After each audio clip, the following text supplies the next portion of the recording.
کس طرح ایک ملک پر لگے صدیوں کی غلامی اور اس کے اوپر نو آبادیاتی تسلط اور خانہ جنگی کے اضافی زخم بھر سکتے ہیں۔ تاریخ دان آرمیندو جائن گومیز کا کہنا ہے کہ یہ عمل تاریخ کو سمجھنے سے شروع ہو سکتا ہے۔ تاہم ان کے مطابق انگولا کے ماضی سے متعلق کافی ریسرچ نہیں کی گئی ہے، خاص طور پر امریکہ میں غلامی کے انگولا سے تعلق کے بارے میں۔ ہمارے پاس کوئی تحقیق، مطبوعات یا ادارے نہیں جو خاص طور پر اس موضوع پر کام کرتے ہوں۔ اس کے علاوہ ہمارے پاس کوئی کتابی ریفرنسز بھی نہیں جس کے بارے میں ہمیں معلومات ہوں، سوائے اس کے کہ یورپینز نے جو اپنے لیے خود اپنے طریقے سے لکھا ہے۔ گومیز یہ شکایت کرتے ہیں کہ مغربی دستاویز میں غلاموں سے روا رکھے گئے وحشیانہ سلوک کا ذکر نہیں۔ مثال کے طور پر ان کا کہنا ہے کہ برطانیہ کی طرف سے 1833 میں غلامی کے خاتمے کے بعد بھی یہ تجارت غیر قانونی طور پر جاری رہی۔ پرتگالی تاجر پکڑے جانے سے بچنے کے لیے انتہائی ظالمانہ طریقے استعمال کرتے تھے۔ جب برطانوی انسپیکٹر پرتگالی جہازوں پر پہنچتے تو انہیں کوئی غلام نہ ملتا۔ پرتگالی تاجر برطانوی جہازوں کو دیکھتے ہی تمام سیاہ فام لوگوں کو سمندر میں پھینک دیتے۔ اس کے بعد پرتگالی واپس ساحل پر آتے اور جہاز کو پھر سے بھر دیتے۔ اس کے علاوہ انگولا میں ہر کلاس کے نصاب میں غلاموں کی تجارت کے حوالے سے صرف ایک باب شامل کیا گیا ہے، حتیٰ کہ یونیورسٹی کی سطح پر بھی۔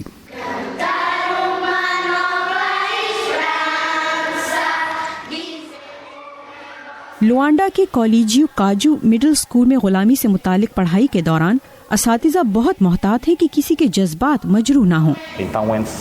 ہم یہ یقینی بنانے کی کوشش کرتے ہیں کہ ہمارے طالب علم غلامی سے متعلق اچھی معلومات رکھتے ہوں اور یہ سمجھیں کہ حقیقت میں یہ ایک مسئلہ ہے۔ بدقسمتی سے سیاہ فام غلامی کا مسئلہ نسل پرستی سے جڑا ہے، لہٰذا ہمیں یہ مضمون سکھاتے ہوئے بہت محتاط رہنا ہوگا۔ پہلے جب میں نے غلامی کے بارے میں سنا کہ ہم پرتگالیوں کی کالونی تھے تو ایک طرح سے مجھے نفرت محسوس ہوتی ہے۔ یہ میرے لیے نئی چیز تھی، لیکن وقت کے ساتھ ساتھ مجھے پتہ چلا کہ غلامی اس سے بھی پہلے سے موجود تھی اور قدیم وقتوں میں کچھ سلطنتوں کی ترقی میں اس کا بھی ہاتھ تھا۔ اور اسکول کے طالب علموں کے غلامی کی تاریخ سے متعلق مختلف خیالات ہیں۔ اگرچہ غلامی ایک بری چیز تھی لیکن اس کے اپنے فائدے تھے۔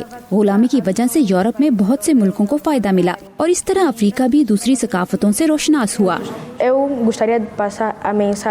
میں نوجوان امریکیوں سے یہ کہنا چاہتی ہوں کہ وہ برا محسوس نہ کریں۔ اب ہمیں خود کو مزید صحیح کرنا ہوگا اور غلامی کو دوبارہ رائج ہونے سے روکنا ہوگا۔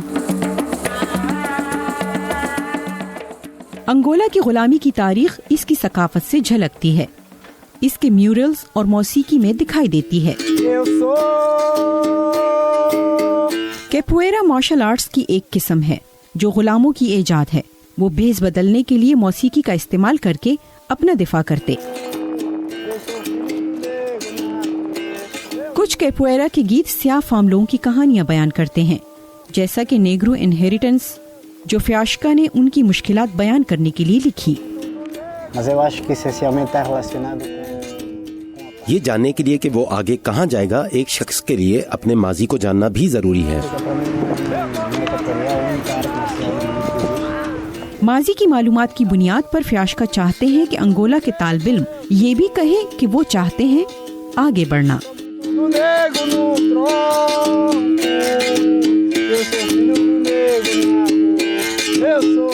میری دلاسلیت کی رپورٹ کے ساتھ نیلوفر مغل، وائس آف امریکہ۔